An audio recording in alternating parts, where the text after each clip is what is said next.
I'm Attorney Stephen Gorey. I've had many years' experience in handling child drowning cases. We've produced these videos so that homeowners can understand what the responsibilities are as far as making their home a safe environment for their children and for those children that might come visiting.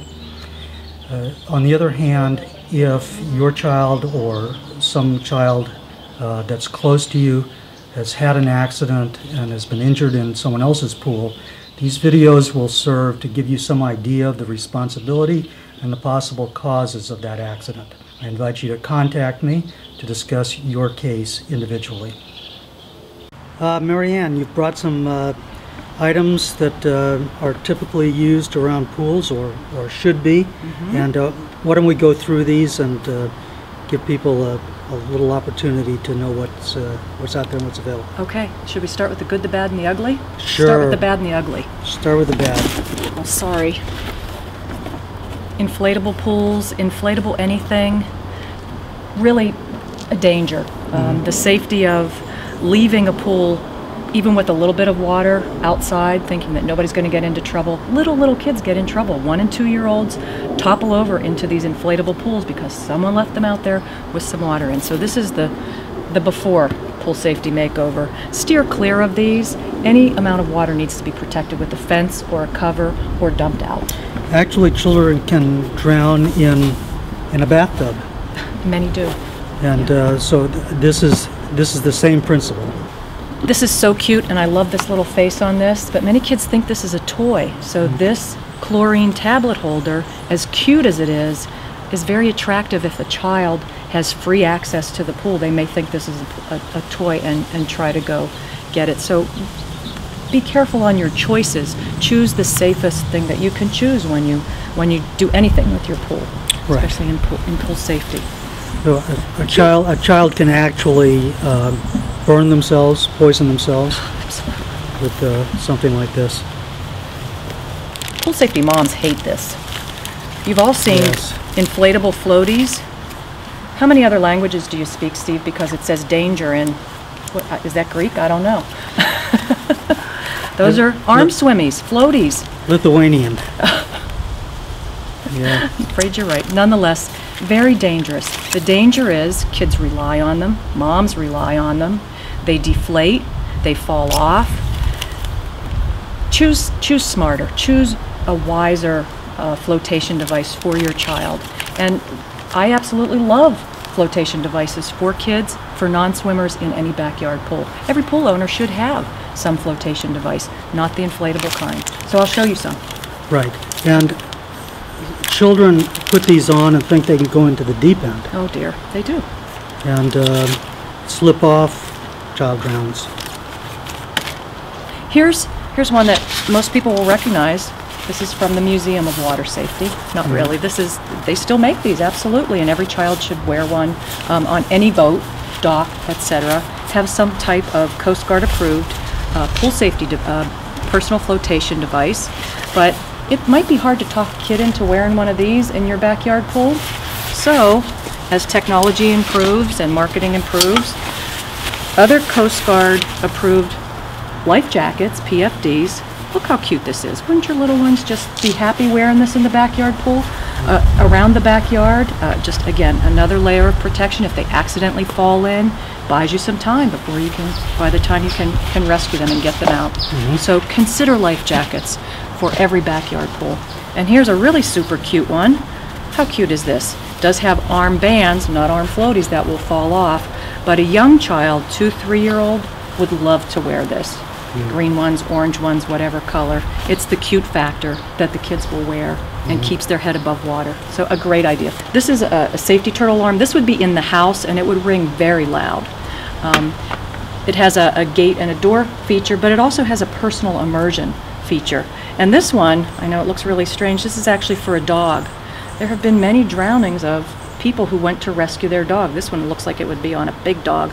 I probably could not rescue a 100-pound dog out of the pool. It's just a bad idea.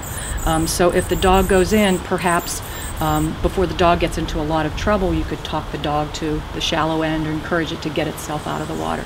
So that's for the dog, the cat, whatever. And there's a little tiny bracelet that you can put on a toddler so that if the child is outside, just as another layer of protection, not outside alone ever, put the little wristband on so that if the child touches the water with this wristband or submerges the wrist that this is on or falls in, the alarm is going to ring really loud and really clear. And the parents will know that there's a dangerous situation and somebody needs to perform a rescue. It's working. This is our rescue hook, life hook, shepherd's crook. Goes by a couple different names. You could get one for maybe $20 in any pool store. Attach it to a firm pole. Put a wing nut kind of bolt on it so that this part doesn't come off if you need it. But this would be great to get the dog out of the pool, to get something big out of the pool, and if you are a non-swimmer, to get somebody out of the pool if necessary, off the bottom perhaps. It's just a great piece of rescue equipment that can give you lots and lots of benefits through the years, not just for the rescue factor, but getting toys and things out of the pool as well. Right. Rescue hook. There are some books on the market that are just wonderful. Stewie the Duck Learns to Swim and Stewie the Duck Takes Swim Lessons. Just great little books to have the conversation with really young children, 2, 3-year-olds. This is a sing-along kind of book. Don't jump in till you learn to swim. Just really sweet, but set the stage early and talk to your kids about drowning prevention. Another great program is from the Swim for Life Foundation. Meet the Safer 3. Timmy Tadpole, Gilbert Guppy, and Sammy the Starfish. And the Safer 3 is a program where parents can learn to have safer kids, safer water, and safer response, and get the kids engaged in this whole program of water safety. It's terrific. The Water Watcher program is just a great compliment for every backyard pool owner should know this. Tag your it. I'll watch my kids, but you be the extra set of eyes, the Water Watcher for 10 minutes or 15 minutes. Right. You can't flip a burger, you can't make a margarita, you can't go anywhere. You're it. You're the Water Watcher. It's the equivalent of being the designated driver. Exactly. The backyard You lifeguard. are the water watcher. Yeah. Our local Safe Kids gets kids involved with Wally the Water Watcher. They can color all of this, and on the back there's a little pledge for the kids and one for the parents as well. We're just trying to really get the public to be more aware that drowning is a problem and that there's lots of things that you have to put in place to prevent drowning. Right. And when you're assigning someone to be a water watcher, you should avoid, if possible, using a teenager as a water watcher. Now, there are 15-year-olds who become lifeguards. Oh yeah. But the fact of the matter is, they're not going to have the same degree of responsibility as far as watching a child as an adult is going to have, especially if the adult is going to be sitting on the side instead of being actually in the pool. The other missing link for teenagers is that they may not recognize that a child's in trouble, where a parent, an adult, a mother, somebody who has been around children more could recognize that that is not normal behavior for my child. Right. And my child definitely can't hold their breath that long, and that is not swimming. Right. So it's the recognition as well that's Right. missing. Any number of times I've heard a child say, "Oh, I just thought he was holding his breath," or "I thought he was playing around," or "I thought he was trying to scare us," and the child was actually drowning.